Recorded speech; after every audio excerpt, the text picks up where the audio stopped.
অপর্ণা। তোমরা দেখছো ব্লগার অপর্ণা এই চ্যানেলের পক্ষ থেকে তোমাদের জানাই অনেক অনেক অভিনন্দন আর আন্তরিকতা। তোমরা কেমন আছো? আশা করি তোমরা ভালোই আছো, আর আমি একটু খারাপ আছি। তো এখন থেকে আমি আমার ব্লগটা স্টার্ট করছি, আশা রাখছি ব্লগটি ভালো লাগবে।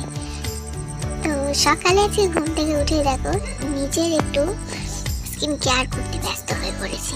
অ্যাকচুয়ালি এই ভিডিওটা না 2-3 দিন আগে করা, তো এই ক্লিপটা কার সঙ্গে জুড়বো বুঝতে পারছিলাম না, সকালবেলায় করে রেখেছিলাম। তো ভাবলাম এই ভিডিওটার সঙ্গে জুড়ে দিই, তাহলে বেশ ভালো লাগবে সকাল থেকে। আর চুল বেরিয়ে ক্লিপ খুঁজে বেরিয়ে বেড়াচ্ছিলাম, জানো ক্লিপ খুঁজে পাচ্ছিলাম না, তাই চুলটা হাতে ধরে ওই ঘরে গেলাম। তারপরে আমার ঘরের লুকটা একটু শেয়ার করলাম। আর তারপরে দেখো আমার হাজবেন্ড বোতলে জলগুলো সব ভরে নিচ্ছে। কেন ভরে নিচ্ছে? কারণ এই ড্রামটা এখান থেকে সরিয়ে অন্য জায়গায় ট্রান্সফার করে রাখবো। তো তোমরা দেখতে থাকো, তাহলেই বুঝতে পারবে কোথায় রাখছি। ওই গ্রিল বারান্দা থেকে সরিয়ে এনে এখানে রাখছি। অ্যাকচুয়ালি আমার ছেলে প্রচণ্ড চঞ্চল, মানে কোনো কিছু রেখে শান্তি পায় না, ও শুধু ট্যাপ চালিয়ে জলটা ফেলে দেয়। তো সেই জন্য দেখো এখানে এনে রেখে দিলাম। আর এই জায়গাটাতে কিন্তু ফার্স্টে রেখেছিলাম ওই জানলা থেকে এনে। তো তারপরে ওই যে জল পড়তো ট্যাপ থেকে, তো সেই জন্য ট্যাপটা কিনে এনে লাগিয়ে ওখানে সেট করে রেখে দেখলাম দুদিন যে জলটা আবার নিচে পড়ছে নাকি। তো সেই জন্যই গ্রিল বারান্দায় ছিল। তো সেগুলো তো আর শেয়ার করা হয়নি, তাই এই ভিডিওর মাধ্যমে বলে দিলাম। তাই এখান থেকে ওইখানে নিয়ে গিয়ে রেখেছিলাম, আবার ওইখান থেকে এখানে নিয়ে এসে রাখলাম। তো এটাই হচ্ছে কারণ।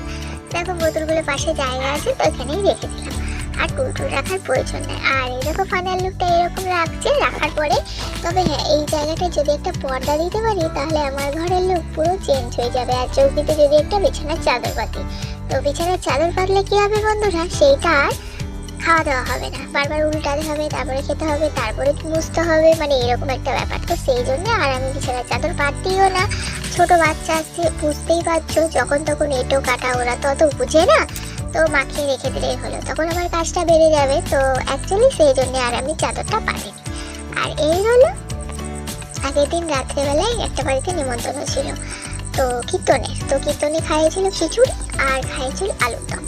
তো সেইটাই আমরা খেতে তো যাইনি, তো অনেক বেঁচে গেছিলো, তাই সেই বৌদি বারবার করে বলছিল যে অনেক বেঁচে গেছে, নষ্ট হবে, তোমরা তো সকালে খাবার করবেই, তো এটা নিয়ে এসে খেয়ে নাও। আর ওনার কথা আর ফেলতে পারিনি। তো দেখো আমরা 3 জনা মিলে খেতে বসে গেছি। আর ওইদিকে তো আমার মেয়ে এখন খাবে না, তো একটু পরে খাবে, ওর জন্য রেখে দিয়েছি। আর আমরা এখন খেয়ে নিচ্ছি, বক বক করছি আর খেয়ে নিচ্ছি। বরের সাথে খানিক বক বক করছি, ছেলের সাথে কিছুটা রসিকতা করছি, তো ওই আর কি। আর দেখো ও পাতাতে খেতে চাইছিল, তো তারপরে আমি বললাম পাতা তো ফুরিয়ে গেছে, তো কলার পাতা নিয়ে। এবার কলার পাতা দিইনি, সেজন্য একটু বায়না করছিল, রাগ হয়ে গেছিলো, আমার ছেলের কথা বলছি। তো তাই ওকে প্লাস্টিকের গ্লাস রাখা ছিল, তো তাতে জল দিলাম, তো বেশ খুশি পেয়েছে। আর প্লাস্টিকের জিনিসই না খাওয়াই ভালো। যদি প্লাস্টিক হলো ক্যান্সারের কারণ, জানো কি কেন? কারণ প্লাস্টিক তৈরি হয় আবর্জনা থেকে, ডাস্টবিন থেকে, তো সেই জন্যে। তো আমি যতটা জানি ততটা তোমাদের সঙ্গে শেয়ার করলাম। তারপরে এই যে এগুলো সার্ফে কাচবো, তো সেই জন্য এখন সার্ফে ভিজিয়ে নিচ্ছি, চাদর অনেক কিছু সার্ফে কাচছি। আর এই যে আমার মেয়ে ড্রেসটা কচলে কচলে কেচে নিচ্ছি। আর আমি যখন সার্ফে ভিজাই তখন এমনই করি, সাদাগুলো আগে ভিজিয়ে তুলে আলাদা একটা পাত্রে রেখে দিই, তারপরে বাকি যে রঙেলগুলো থাকে সেগুলো ভিজাই।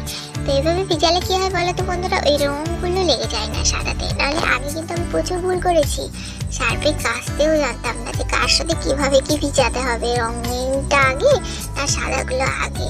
তো অনেক ক্ষেত্রে অনেক আমি ভুল করেছি, আর ভুল করতে করতেই আমি শিখেছি। আর আমার মনে হয় মানুষ যদি ভুল মানে না করে তাহলে সঠিকটাও শিখতে পারে না। তাই অবশ্যই সঠিকটা ঠিক শিখতে গেলে ভুল করাটা একান্তভাবে প্রয়োজন। তো তারপরে চলে এলাম এই যে বাসনগুলো ভিজতে দিয়ে দিতে। এই বাসনগুলো মানে ভিজিয়ে একটুখানি খানিক আগে রেখে দেবো। তারপরে এই যে বাসনগুলো মাজা একদম পুরো কমপ্লিট। 1 গামলা দেখেছো ঘরে রাখা আছে, আর 1 গামলা আবার প্লাস নিয়ে এসে ঝুড়িতে বাসন রাখলাম। তো কত বাসন আমাকে ধুতে হয়। আর তারপরে এই যে চলে এসেছি মাছ কুটে নিতে। তো সকালবেলাতে আমার হাজব্যান্ড এই রুই পোনাটা নিয়েছিল, তো আমি আর কাটিনি, অ্যাকচুয়ালি কাটতে বসেছিলাম। তো বরের সাথে একটু রাগারাগি হয়েছিল, সেই জন্য আর আমি কাটিনি। তাই এখন আবার আমাকেই কাটতে হবে। তো আমি ভাবলাম আমাকে যখন কাটতে হবে তো আমি কেন রাগ করলাম, কেটে নিলেই ভালো করতাম। তো যাই হোক, যেটা ভুল আমার হয়ে গেছে। ওরা যে একটু আগে বললাম, ভুল না করলে মানুষ সঠিকটা শিখতে পারে না। তো দেখো, এই মাছের মাথা এবং সবগুলো আলাদা করে কেটে নিলাম। আর এই যে মাছের যে নাড়িগুলো থাকে না, সেগুলো ওই গাছের গুঁড়ো দিয়ে দিই। মানে পেঁপে গাছ আছে এখানে, পেঁপে গাছ, তারপর পেঁপে গাছের গোড়াতে গন্ধ পাতার গাছ, তারপরে কুমড়ো গাছ লাগানো আছে। তো সেটাতে তো মাছ ধোয়া জল দিলে খুবই উপকার, তাই মাছ ধোয়া জল তো দেবোই, প্লাস সেই মাছের যে অংশগুলো আমরা ফেলে দিই সেগুলোও গাছের গোড়ায় দিলে উপকার।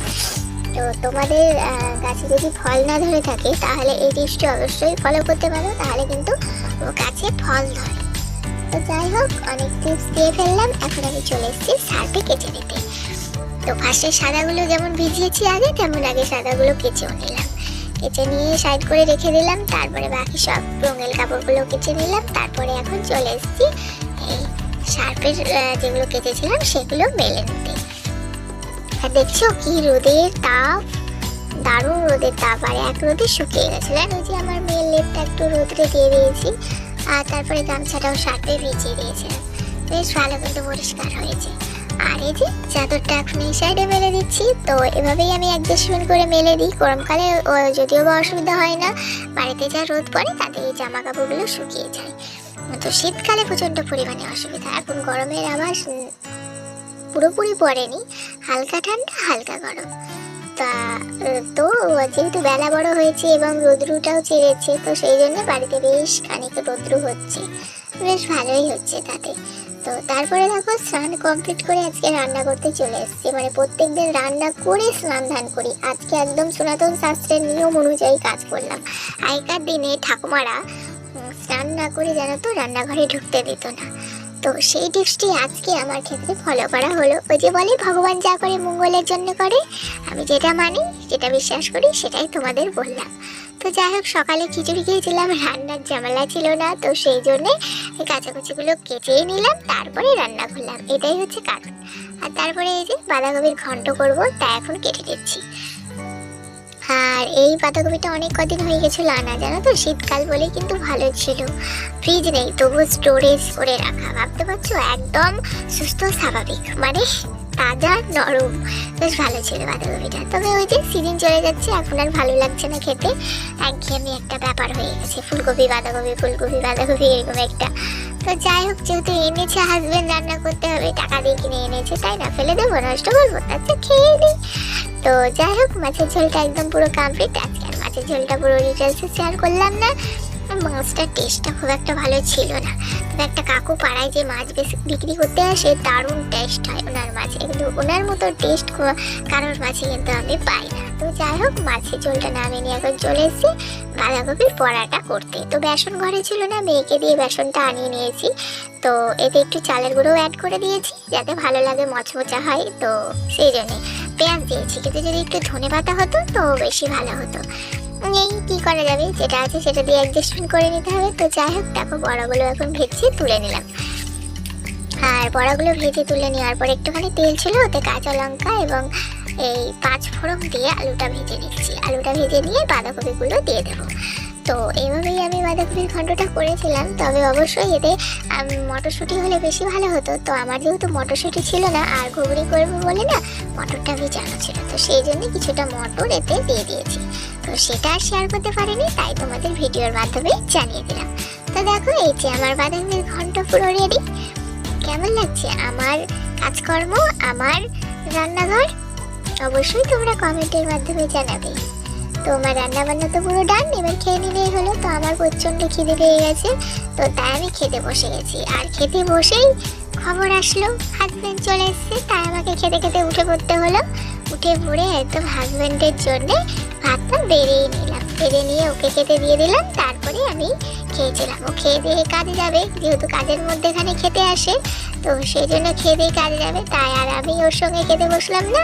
ও খেয়ে নিল, তারপরে আমি খাওয়া দাওয়াটা করে নিয়েছি। আর তারপরে বন্ধুরা, আমি আর কিছু শ্যুট করিনি, আজকে খাওয়া দাওয়া দিয়েই ব্লগ শুরু, খাওয়া দাওয়া দিয়েই ব্লগ এন্ড। তাহলে আমার ভিডিওগুলো তোমাদের কেমন লাগছে অবশ্যই কমেন্টের মাধ্যমে জানাবে। আর হ্যাঁ, দেখতে কিন্তু ভুলবে